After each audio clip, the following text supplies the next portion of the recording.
La vida es una decisión, pero también una vocación. Y aquellas decisiones que se toman en nombre del amor cobran mucho más significado. ¿Qué es la vida religiosa? Un camino de entrega, un llamado a la trascendencia, una búsqueda de Dios en la cotidianidad. A lo largo de la historia, hombres y mujeres han respondido a este llamado dedicando sus vidas a la fe. Hoy conoceremos a dos personas que han abrazado la vida religiosa. Primero, a Fray Juan Camilo Gallego, un joven de 29 años oriundo de Armenia, Quindío, un franciscano cuya vida se entrelaza con la comunidad sirviendo como capellán en la Universidad La Gran Colombia.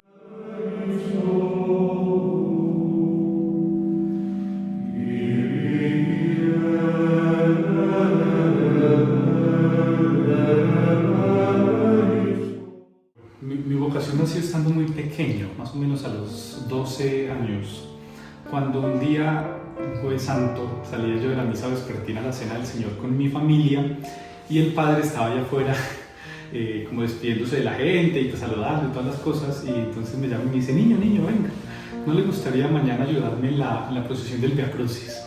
Y entonces yo me puse súper feliz y yo como que miré a mi mamá y como para pedirle permiso, y mi mamá me dijo: pues si usted quiere.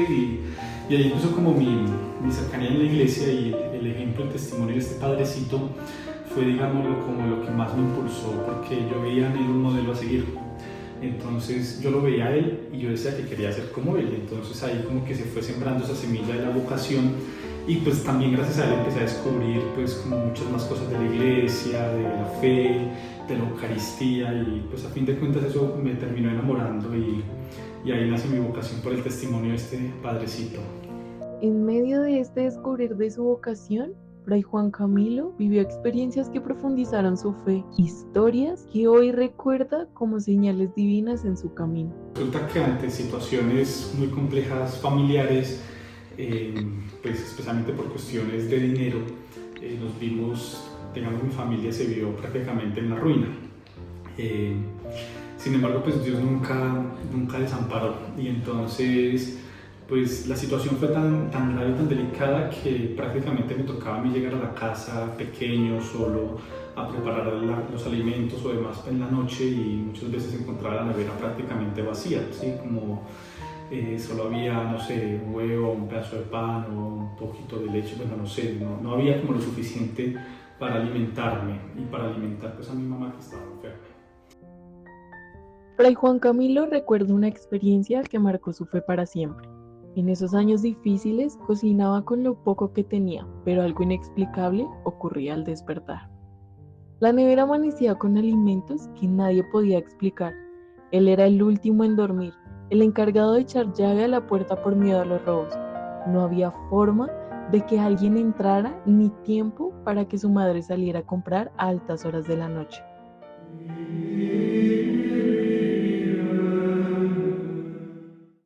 A su vez, hablamos con Sor Aurora del Carmen Alzate, quien es pequeña apóstol de la redención, lo que significa pasión, muerte, vida y resurrección de Jesús. En su apostolado es directora del Hogar Veracruz. Nos cuenta cómo tomó la decisión de ser religiosa.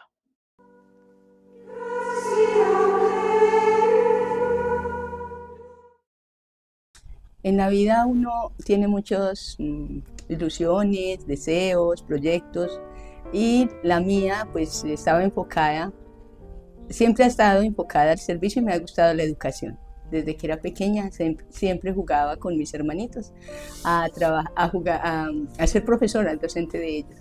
Entonces, como fue como un camino, primero ingresó mi hermana, y después de que ella vino a vacaciones me llamó mucho la atención ver ese rostro tan angelical, dulce y lleno de luz y de un esplendor espectacular. Pregunté qué era lo que estaba haciendo, porque todavía yo no como que entendía bien el camino por el cual ella se había encaminado. Me comentó, le dije que si yo podía participar a una convivencia o estar en un momentico donde ellas, me dijo que sí. Se dio la oportunidad, hice la experiencia de 8 días de convivencia. Me encantó, quedé de verdad impactada. Fue un choque emocional muy fuerte, ya que tenía una relación con un amigo con el que se querían bastante, pero era como un noviazgo normal, sin nada de extremos, sino algo muy bonito. Tras escuchar su primer acercamiento a la vocación, descubrimos la diversidad, desde franciscanos en comunidad hasta congregaciones redentoras que transforman vidas.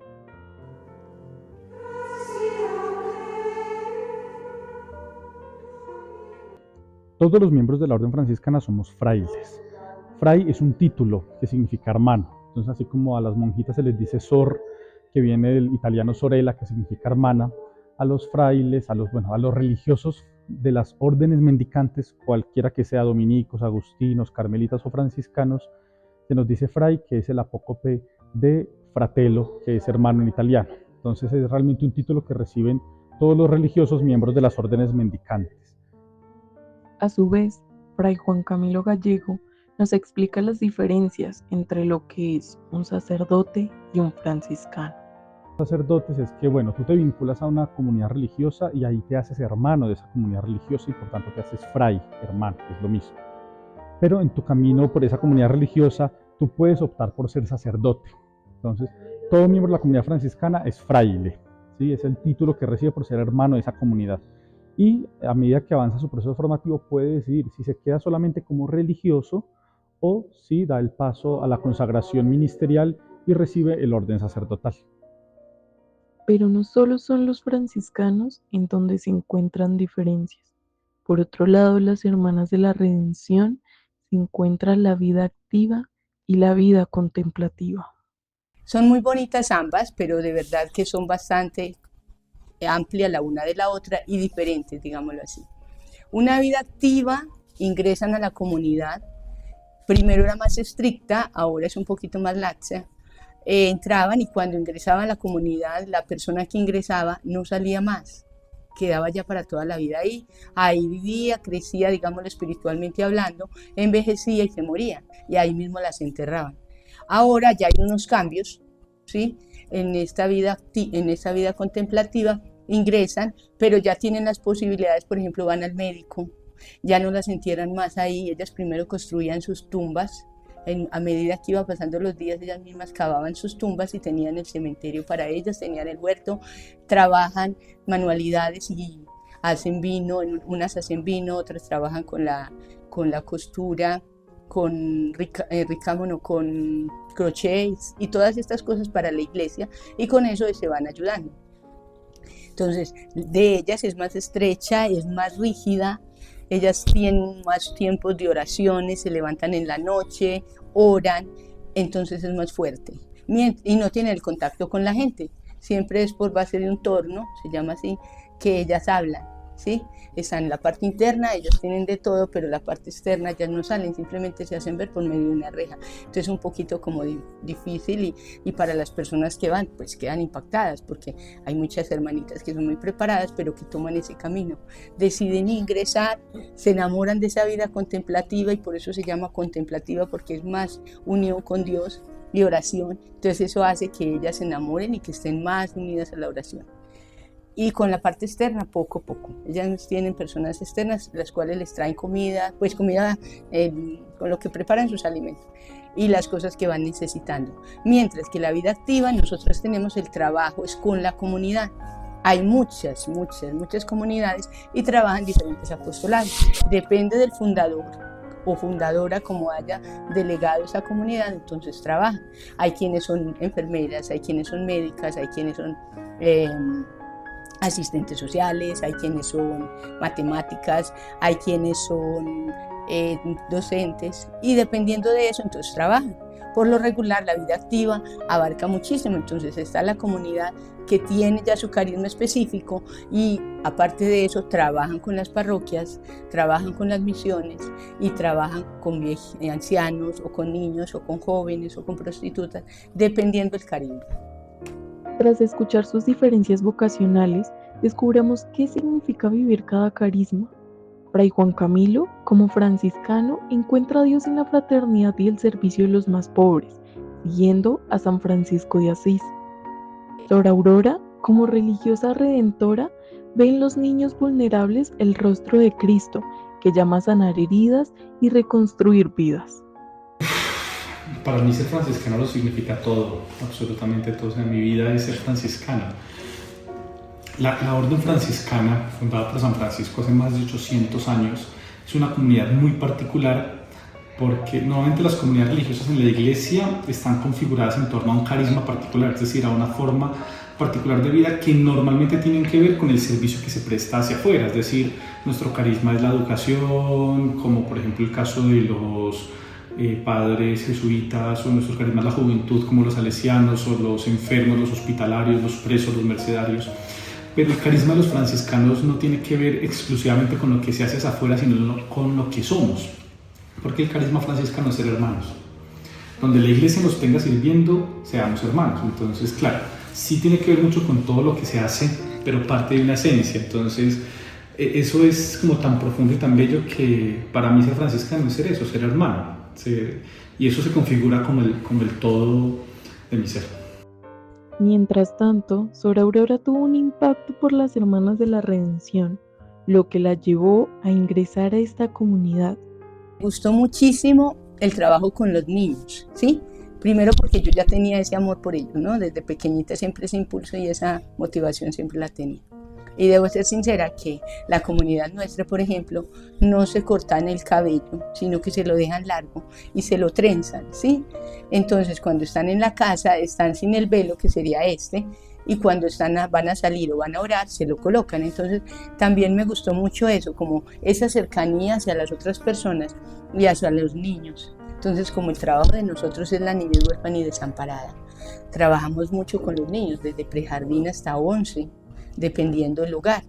Entonces, por ejemplo, aquí en Bogotá trabajamos con los niños desde prejardín hasta quinto de primaria, pero si van a otras ciudades o a otros países de nuestra propia comunidad, trabajamos con niños, con jóvenes, con adultos mayores, con discapacitados, con personas abandonadas totalmente. Entonces, ya depende del apostolado, nosotros trabajamos. Detrás de estas historias de amor, fraternidad y vocación, también hay algunos requisitos para vivir en estas comunidades. Bueno, nosotros como comunidad franciscana en Colombia, porque digamos que a pesar de que estamos aglomerados en la orden de frailes menores a nivel mundial, esta orden está dividida en provincias que asumen ciertos territorios en los diversos países. Aquí en Colombia somos 2 provincias y cada provincia es autónoma de, digámoslo, de poner las condiciones necesarias para vincularse a la orden en esa provincia.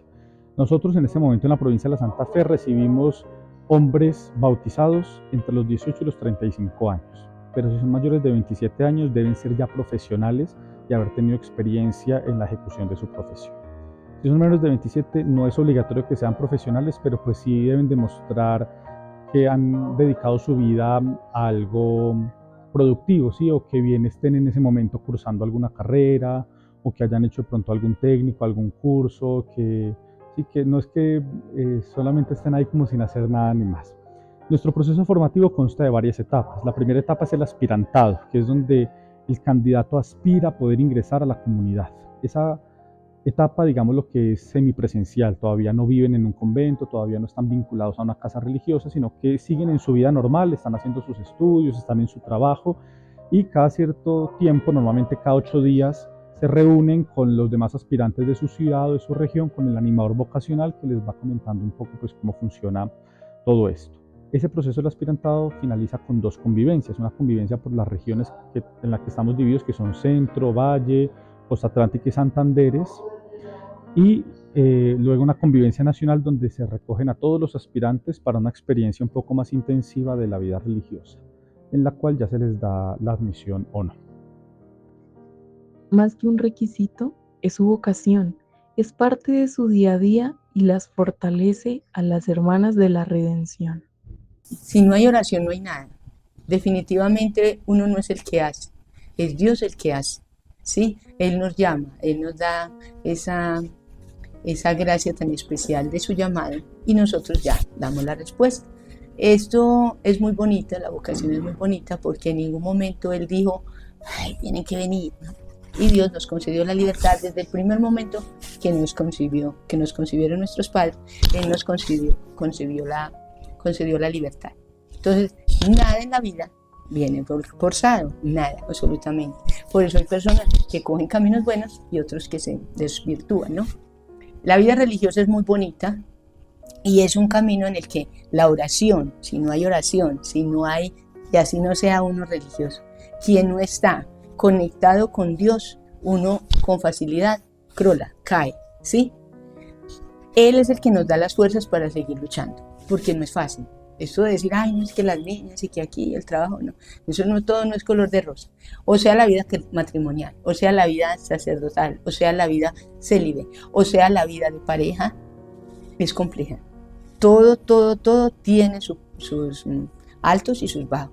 Entonces, para uno saber superar las pruebas, uno es más capaz con la oración. ¿Y cuál es la ventaja? Que cuando tú espiritualizas las cosas, tú las ves desde otro punto de vista. Y lo que parece que usted no va a ser capaz, usted es capaz de lograr, porque se trata de eso, dejar todo en las manos de Dios. Este camino largo de la vocación es todo un proceso para los franciscanos hasta el día de hoy. Quienes sean admitidos en el aspirantado pasan al postulantado, que es la etapa donde se postulan a ser miembros de la orden. En esa etapa ya viven internamente en un convento. Nuestro postulantado queda ubicado en el convento de San Joaquín en Cali. Y allí ellos van a hacer como un año muy introductorio, ¿sí? Porque pues no todos llegan con exactamente la misma formación, no todos pues tienen el conocimiento a profundidad de las materias de tinte religioso. Entonces allí se les da como unas bases de Sagrada Escritura, de catecismo, de la vida de San Francisco. También se les empieza a educar en el canto, en el teatro, en el deporte, pues para que puedan tener una formación muy integral que los lleve a conocer más a profundidad la iglesia, la comunidad a la que se quieren vincular, y puedan llevar un proceso de discernimiento acompañado por los religiosos que viven por ellos y también por algún grupo de psicólogos que los acompañan en su trabajo humano. Quienes superan la etapa del postulantado pasan al noviciado, que es el año más importante de la formación porque es el año donde, digámoslo de cierta manera, aprendemos a ser religiosos. Este año es en Ubaté, Cundinamarca, y allí es un año mucho más de estilo monástico, ¿sí? Entonces es un año de clausura donde los chicos pues no tienen contacto, entre comillas, con el mundo exterior porque no tienen acceso a redes sociales, no tienen uso de celular, y a pesar de que de pronto pueden salir y tener contacto con la comunidad local, pues es un contacto muy de tinte evangelizador, es decir, salen a sus apostolados pero vuelven a vivir su vida dentro del convento. Allí sí se profundiza más en la vida religiosa, se estudia la regla, las constituciones de la comunidad, la teología de la vida religiosa, la historia de la orden.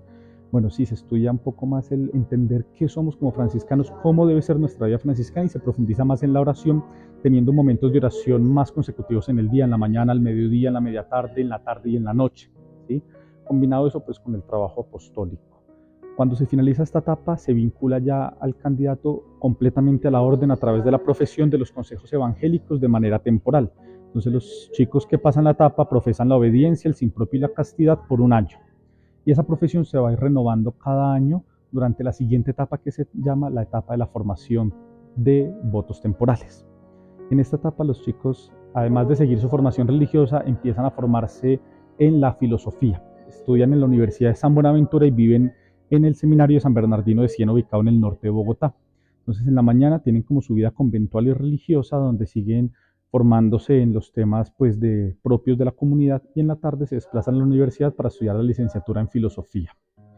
Finalizada esa etapa de profesión temporal de filosofía, ellos pasan un año que se llama el año fraterno pastoral. Ese año es como un año de experiencia, donde ellos ya viven en una fraternidad, digámoslo, donde se trabaja en los oficios cotidianos de la comunidad, y allí entonces ellos como que profundizan su decisión para que finalizado el año de experiencia fraterno-pastoral ya no tengan que seguir renovando cada año sus votos, sino que ya los profesen de por vida. Terminado el año fraterno-pastoral, quienes opten por no ser sacerdotes, entonces empiezan a asumir su trabajo de religiosos y a estudiar la teología. Pero quienes asuman el ser sacerdotes tienen que empezar a estudiar la licenciatura en teología con miras a la ordenación sacerdotal. Entonces, luego de los 4 años de filosofía y del año de experiencia fraterno-pastoral, se pasan a los 4 años de teología, que habiéndose finalizado, les da a quienes sean candidatos al ministerio la ordenación sacerdotal. A su vez, las Hermanas de la Redención, más que un proceso vocacional, tienen un proceso personal. Muchísimo, que no somos nada, que no soy nada, que muchas veces uno está que crola, que ya no da más, pero Dios le da esa fuerza, le dice ánimo, ánimo, ánimo, tú puedes, yo estoy contigo, no te abandones, tú no estás solo. Entonces ahí es donde uno ve que uno no tiene las fuerzas, o sea, es Él el que trabaja por uno. Él es el que le va poniendo las cosas, que aunque usted vea como muy oscuro, siempre hay un rayito de luz por allá que le está mostrando el camino. Entonces es una cosa espectacular. O sea, ¿no? Dentro de la comunidad franciscana, aparte de haber un proceso académico y espiritual, también se encuentra un proceso dentro de su vestimenta. Bien, yo en este momento no tengo puesto el hábito porque me he dispuesto es para celebrar la Eucaristía, ¿sí? Entonces son los ornamentos de la Eucaristía, que son el amito, el alba, el cíngulo, la estola y la casulla. El hábito, que es el vestido café que usamos los religiosos franciscanos, es el vestido propio de una comunidad religiosa. Cada comunidad tiene un hábito diferente, con una simbología diferente.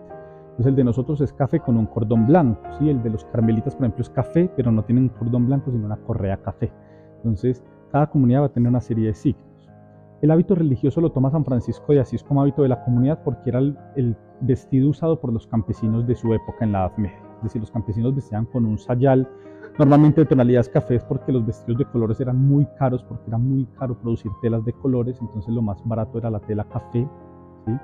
Entonces era un vestido café con una capucha para protegerse del sol o de la lluvia, y pues para que no se estuviera cayendo y demás, pues ceñido con una cuerda. Entonces los frailes asumen el traje o el vestido cotidiano de los campesinos medievales, y pues claro, con el paso del tiempo va evolucionando para volverse un poco pues más cómodo y ya hecho pues con las telas y las cosas actuales, pero pues ese es el sentido de nuestro hábito. A la par, en el corazón de Bogotá, en el barrio de La Candelaria, las Hermanitas de la Redención fundan un hogar junto a un sacerdote, el cual es llamado Niña Veracruz. A ver, el Hogar Veracruz fecha exacta no lo sé. Hace bastantico, 40 años completamos la semana pasada. Fue un señor, un padre que nos donó este lugar, ¿sí? Y padre Arturo Donofrio es un sacerdote italiano, pues ya se nos murió, él es el fundador, vino a Colombia y al primer lugar donde llegó fue a Medellín. Allá estuvo recogiendo niños huérfanos y desamparados que encontró por los andenes y por los puentes.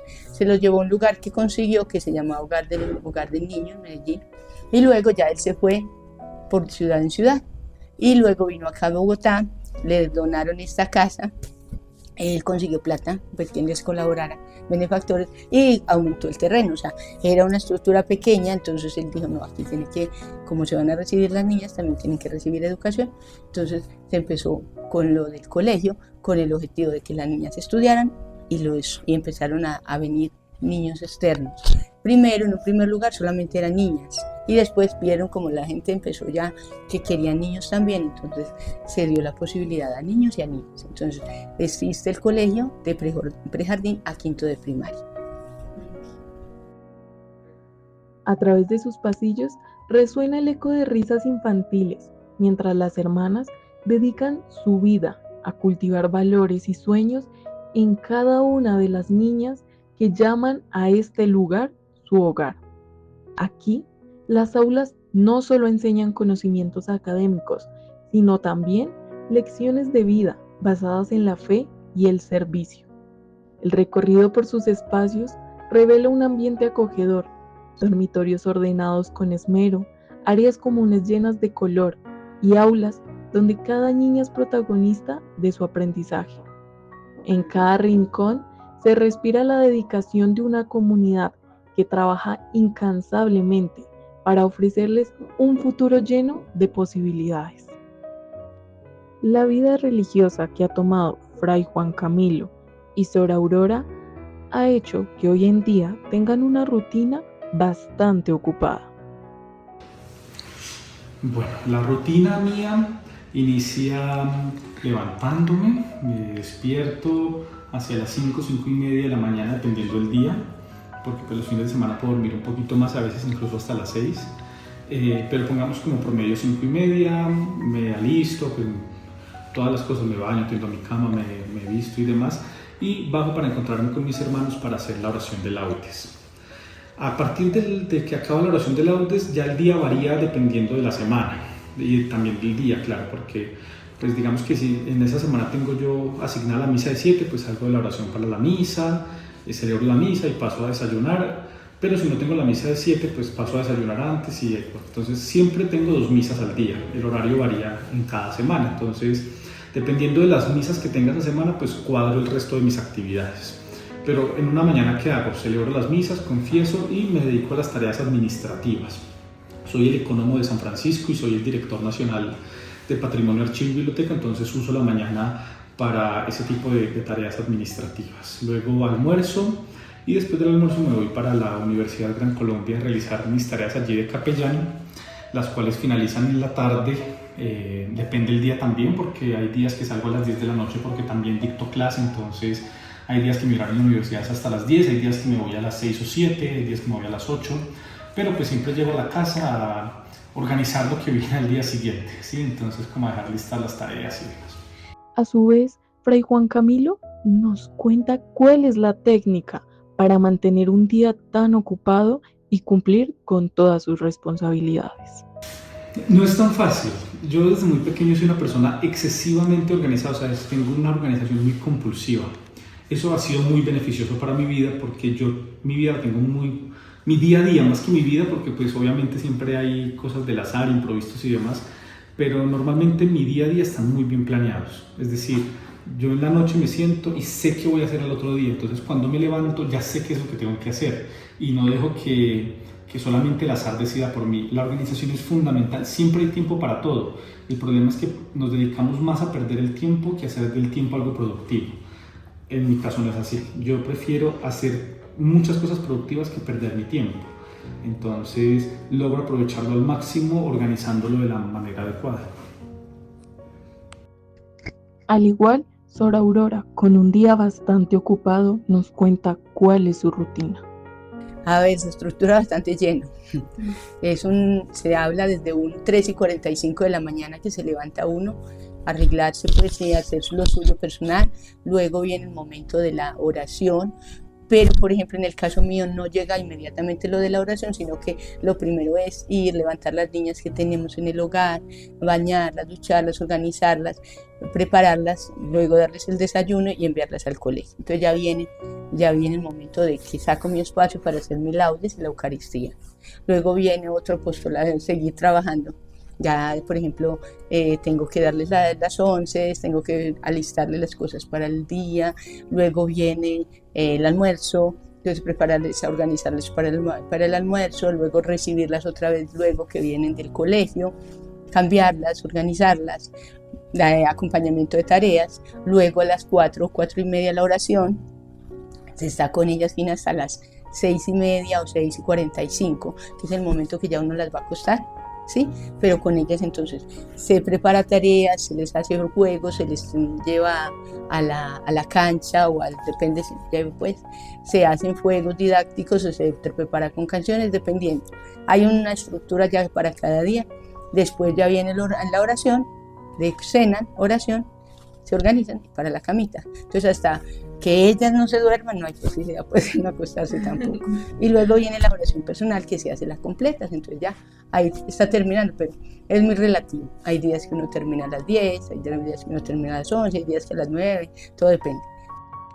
En un mundo marcado por migraciones masivas, desigualdad social y la creciente influencia de sectas, la religión enfrenta desafíos que ponen a prueba su capacidad de adaptación y relevancia.